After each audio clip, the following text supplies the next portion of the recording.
Good morning, good afternoon, good evening guys, gals and gentlebods, and welcome back to the workshop. Yeah, we've got Morty, so we're in the big shop. Going to finish off this front apron panel. So during the week or two since the last video, I've made a start on folding the flange up because I wanted to see how it would go. I'd never tried this type of technique before.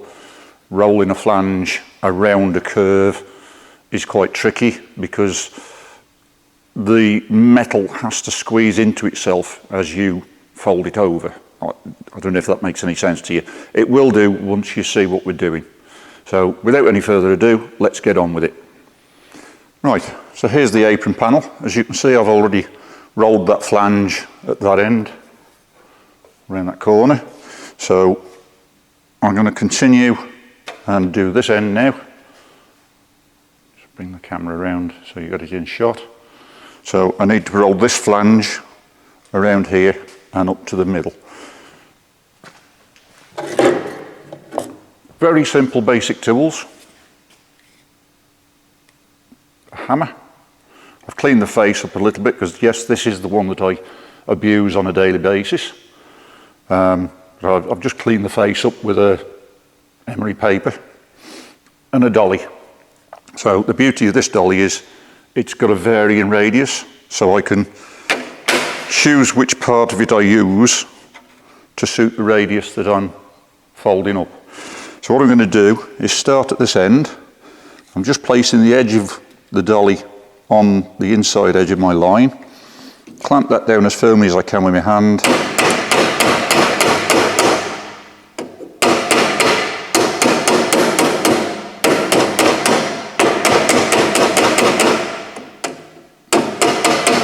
And just gently tap that up.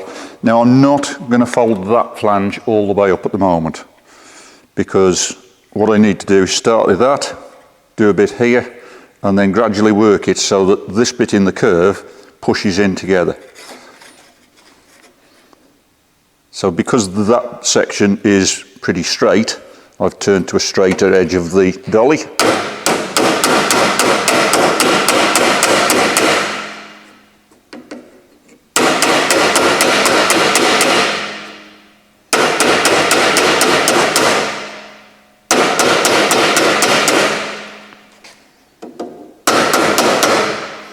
And now this is the tricky bit, because this is where we're getting into the curve. So again, find the section of the dolly that nearest to the curve we want.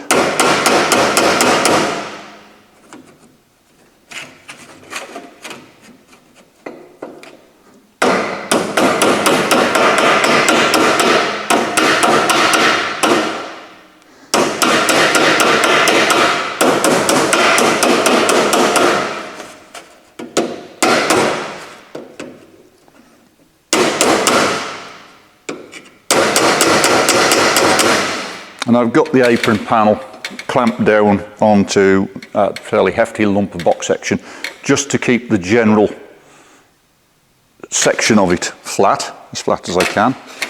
So I'll just go along and knock a little bit further up the flange.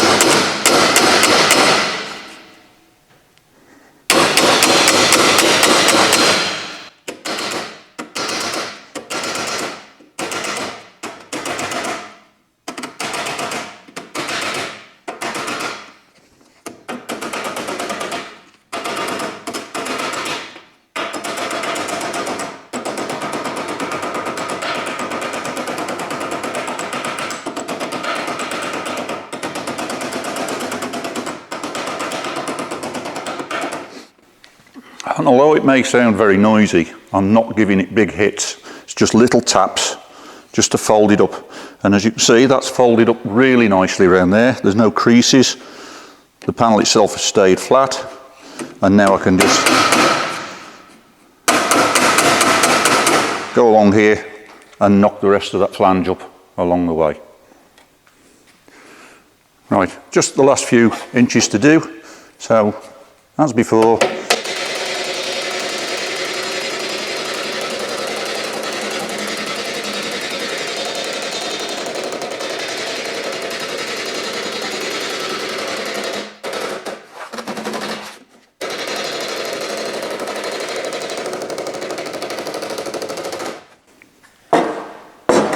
and there we go.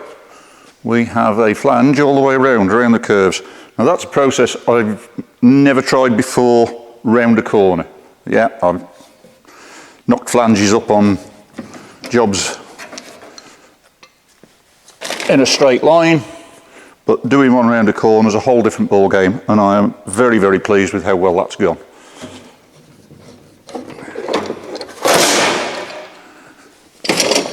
Get the clamps off and have a look. And that's not bad. Yeah, this edge isn't perfectly straight, but it was cut with hand shears.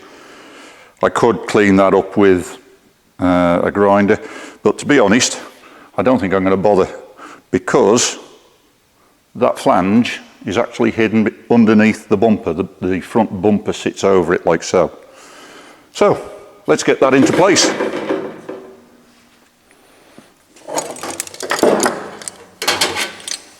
Right, let's offer it in and see how it looks.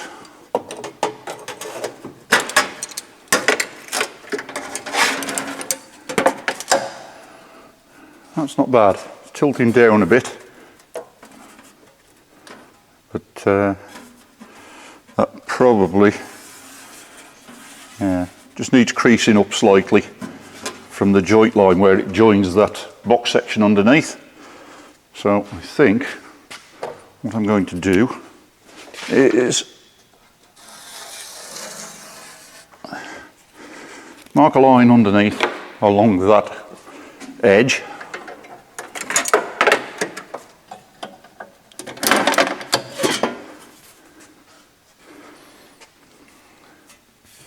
So there, so I just need to have a slight kink along there, so that just cranks up slightly. Right. So I've extended that line out to the edges. So if I just get the clamps on that again. It doesn't need a lot of a kink, probably only 2 or 3 degrees. So I'm going to use a block of wood and a big lump hammer.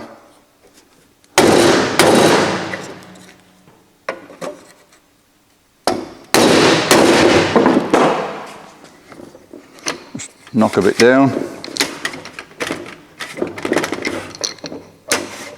Move the clamp along.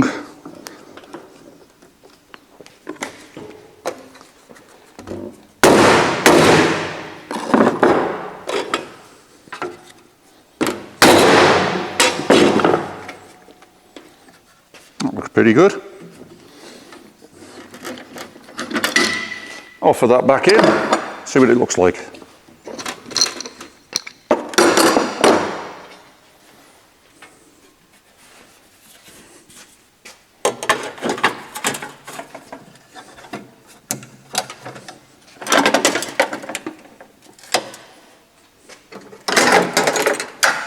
That looks much better. That bit of a kick has just lifted that front edge. That looks much nicer. So I think what we'll do is we'll get this tacked in there. First thing I want to do is degrease it and get some weld through primer on the underside of it, because once this is welded in, I can't do anything about painting the inside of that section to stop it going rusty.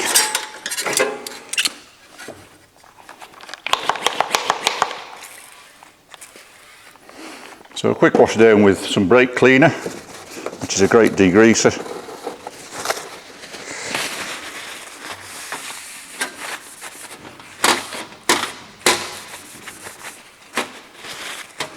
Just need to get all the oil and gunge off it. Let's see how dirty it actually is.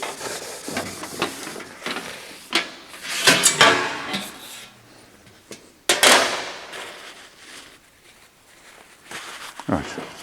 So we'll get rid of that stuff.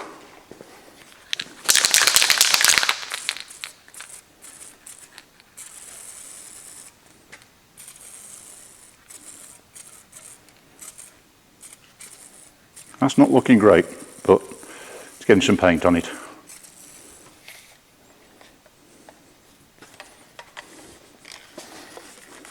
So just to speed that up, drying, I'm just going to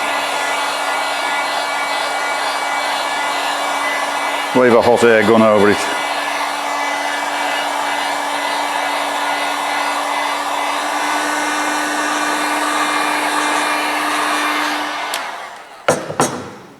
Right, I think that's dry enough. Right, let's offer it back in. I know that paint looks horrible, but it's really only to protect that area once it's closed in. So I'm not overly concerned. If it was a surface that would later be seen, then I would sort out a better nozzle for the paint tin.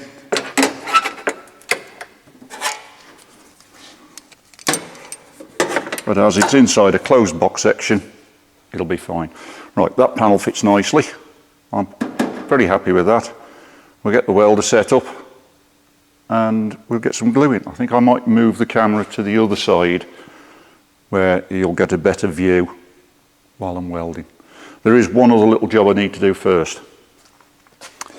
As I said before, with welding, be aware of flammable materials in the area you're working. Now, one thing I do know is the fuel pipe runs along the back of this box section. So I'm going to undo that, move that out the way, and I'm going to cover the engine bay with a fire blanket so that no sparks are going to go up there. If there is any flammable materials in there, it's not going to catch fire.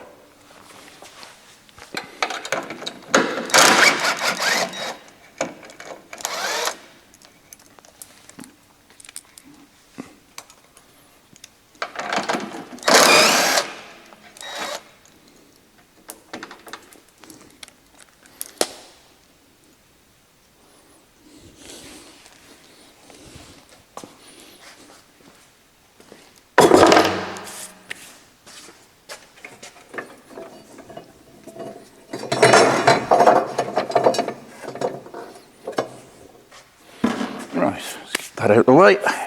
So the fire blanket I'm using is just an ordinary household fire blanket, the type you can buy from good hardware stores. So we'll just pop that in the engine bay.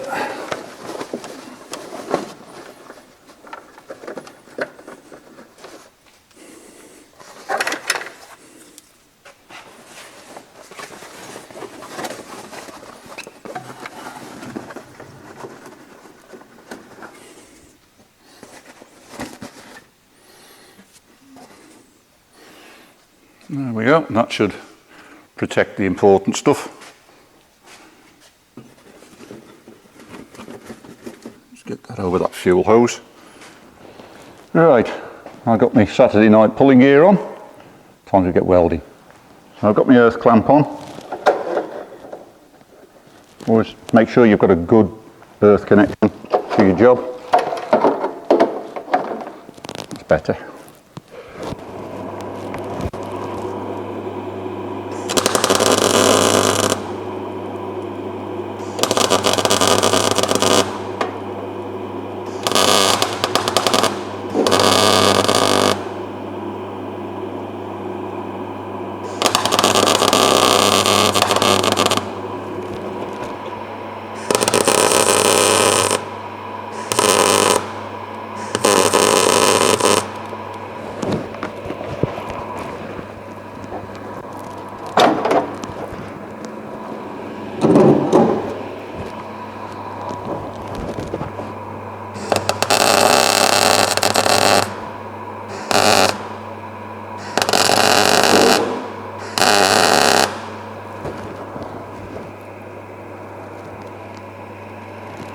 Right, that's got all of them.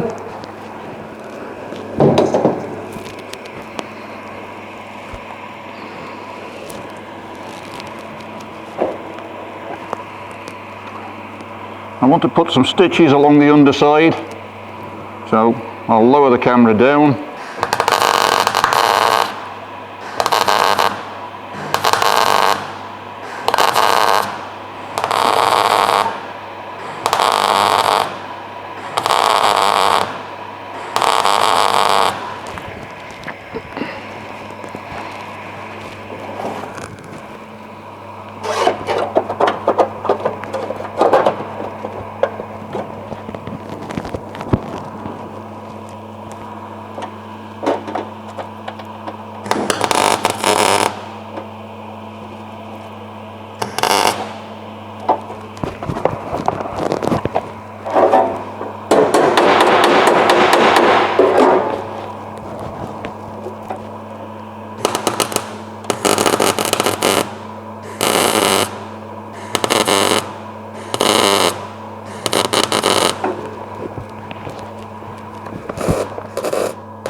Right, that's that pretty much welded in place.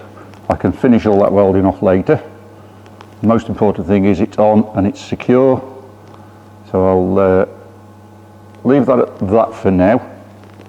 I'll get out of this gear and I'll give you a quick look at the shrinker stretcher to make the grill support panel. See you in a minute. So that's got some of the welding started. I can finish that at another time. I don't think you need video of the entire job. Welding is welding. I'm not here to teach you how to weld. Right, I mentioned making a new grill support panel. As this one's rotten.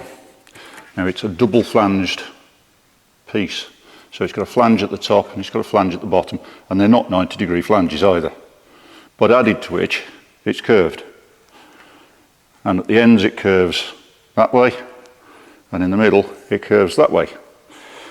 So how do you create a curve in a flanged piece of metal? Well, you do it with one of these gadgets. This is the shrinker stretcher. So at the moment I've got the stretching jaws in. Let's see if I can zoom in close for you and see how they work. Right, if you can see that. So as you pull the lever up, these jaws open.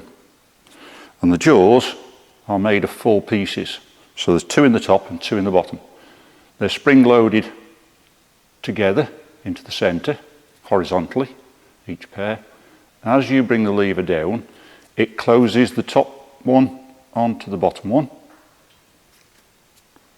So the top jaws come down onto the bottom jaws. And because they're together, as they come together, it then pulls them apart. So it grips the metal and stretches it. I'll show you how that works with this. I'll zoom out of it. Right. So here's a piece of steel with a flange on it. So I want to create a concave curve. So that's that way.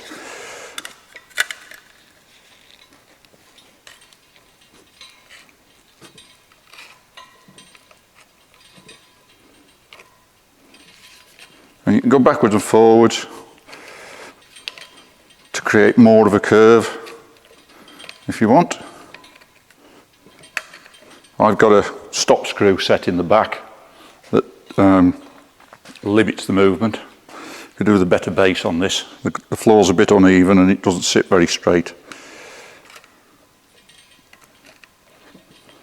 So you just move it along gradually, working the jaws. And pretty soon, you've got a curve. So now if you wanted to curve it the other way, we swap the jaws and you can actually see better on this one perhaps what I mean by the 4-piece jaws. So as they squeeze together, these are the shrinking jaws. So initially they're open. As you push the lever down, it closes them together, and then as you push it further, it squeezes them together, and that shrinks the metal, it squashes it into itself.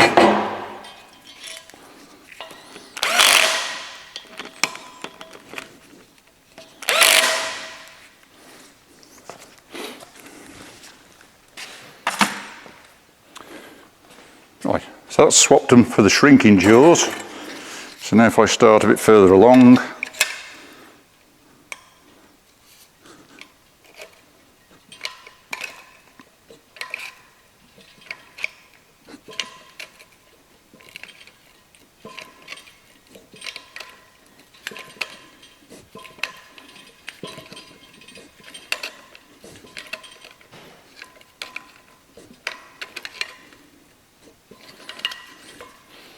and there, as you can see, we've got a definite pronounced curve to that. Nice smooth curve. So that's how the tool works. Now obviously when I do the replacement for this, because it's got two flanges, so I shall have to do a bit on the top and a bit on the bottom, a bit on the top and a bit on the bottom. I need some practice with it before I actually go for making that piece. Obviously that section of flange isn't going to fit in the jaws, it's too deep. So what I shall have to do is make it with a flange that wide first, and then weld, cut and make these up and weld these on in the relevant places. But I need some practice with it first so that I get the right level of curvature. I've also got to get the length right to fit in the job. So that's the shrinker stretcher, that's what it does, that's what I'm going to do with it.